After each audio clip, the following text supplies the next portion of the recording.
is subject to change, but in transparency, so that we get the information out to the public, I'm going to tell you what I know happened as we know it at the moment.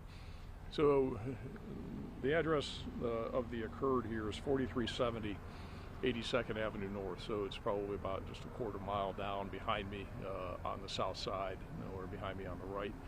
And it's a short-term rental is what it is. And I'm not going to identify the person who was shot. He is deceased because his next of kin has not yet been notified. He rented the location on September 26th. The owner of the short-term rental was concerned about him trashing the place and doing some damage to it. So he called the Pinellas Park Police Department yesterday. The officers came out. There wasn't sufficient evidence of him doing anything improper yesterday to ask him to leave. Just some concern on the part of the short-term rental owner. So his rental period is up today, and the officers told the owner that if they wanted him out and he hadn't left when his rental period was up today, to call, and they would come back and see that he was removed at that point. So that happened at about 11:30 this morning. The Pinellas Park Police Department received a call from the short-term rental owner that said that his rental period was up and that he wanted him out. He was very concerned about what he was doing and damaging the property inside. The officers went to the front door, and the person who was inside, who is a male, came to the front door and had a knife in his hand when he came to the front door, and became very, very confrontational with the officers.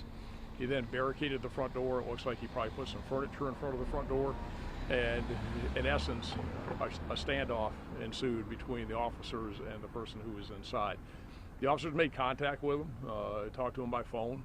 He asked them why they were surrounding this house.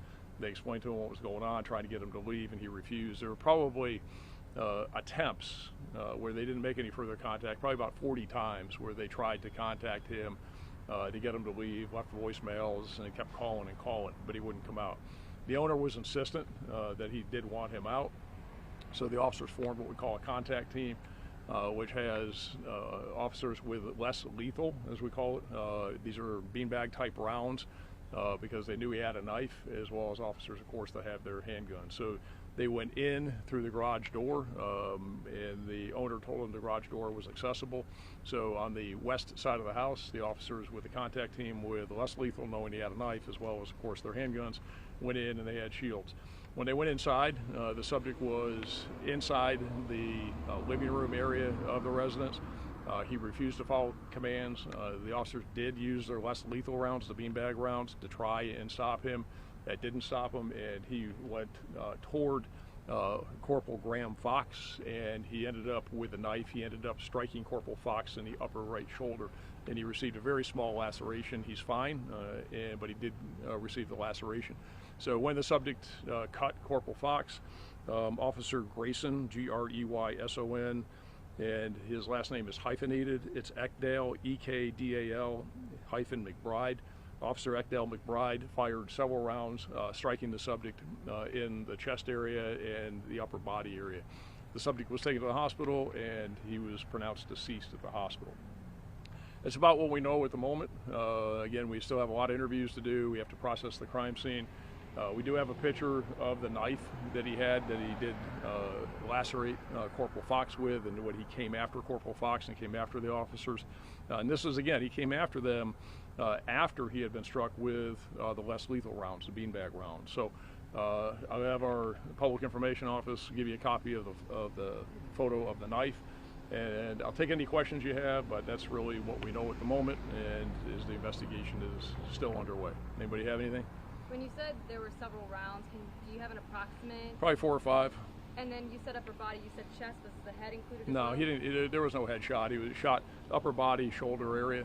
From the best we know right now, I'm talking about the guy who was shot, who is the suspect in this. It was upper body, mid-chest area. And was he the only one inside the residence? Yes. Yep. Were you familiar with him? Well, we're still working through that, and I do not know. I don't have any information right now. Again, I'm just trying to get information to you, and this is all preliminary. We don't know whether he has a criminal history, don't know what his mental health history is, really don't know anything about him. The last address we had is within the region, I'll say that. Again, I'm going to be very careful on this because we have not made a positive idea. We believe we know who he is, and we haven't notified next of kin. So until we do that, we really don't have anything. But as far as that is concerned, our analysts in the process of investigating that, so I don't know anything about his background at this point. And then the scene that we're looking at from here, is the house on the north side, or are they south? Dealing with, South. On the south? South side. So if you're looking at me, it'll be to your right. Okay, on the south side, about halfway down the block. And it's a short-term rental. Knowing something like this happened on a Sunday morning, I mean, how do you guys feel having to Things happen anywhere, anytime, any place, you know, and they happen because he made that decision for this to happen. This has nothing to do with the officers. They were acting to do their job, and they were acting to protect themselves. And they had a very, very sound tactical plan because they knew he had a knife. They had a person who was barricaded in there. They knew he had to get out. And that's why they went in with the shields. They went in with the less lethal rounds. They went in trying not to have this be the result. But he made the decision for this to be the result by going after the officers. They verbalized commands. They told him to drop the knife several times. You know, I've seen it on the body-worn camera video. And he's the one that went after him, even after he was struck with the less lethal rounds. So, you know, this is something where he made this decision for whatever the reason, and he got the consequences of his decision. You know, as they say, you make stupid decisions, you're going to get stupid consequences or stupid prizes. And he made a stupid decision. He won a stupid prize. He's dead. So the day before, were you guys able to talk to him when you guys did like a welfare check? So when they were out here yesterday, I'm not sure, and again, I don't know. I know they talked to the owner of the short-term rental. I'm not sure that they talked to him. Again, we'll have to flush that out during the investigation.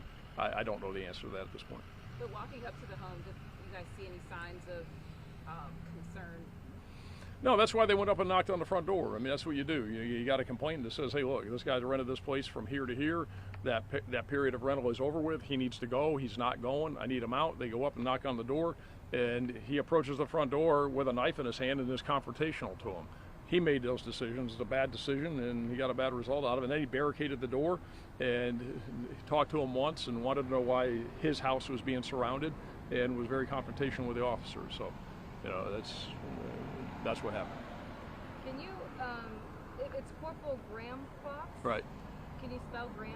Graham. Okay, just checking. And Yep. he's okay? Yeah, he's fine. Yeah, thankfully. I mean, obviously it could be a much worse result. I mean, he got a small cut to his upper right shoulder. You know, knife wounds. You know, knives kill, and it could have been much worse. So we're very thankful that Corporal Fox is fine. Obviously, we're very thankful that Officer Ekdal McBride is fine, and no law enforcement officers were hurt during this. No. Looks like the scene's cleared. Can we go up to the caution line and get some video? No, because they're still processing the scene up there. It's still very much being processed. They've got with all the forensics equipment that's up there, so they're not done processing it. It's going to be a while. Our live shot from 6 is back here. PIO will get with you on it. I'm not sure if there's an opportunity. Excuse me. If there's an opportunity to get it closer, we'll let you get closer. We just got to make sure that it's not interfering with the crime scene. And then just one more question.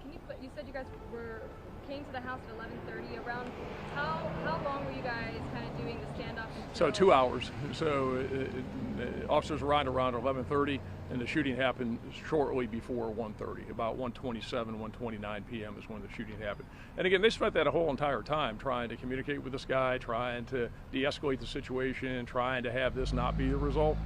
And unfortunately, he made bad decisions. Yeah. All right, thanks. Thank you for your time. Yep.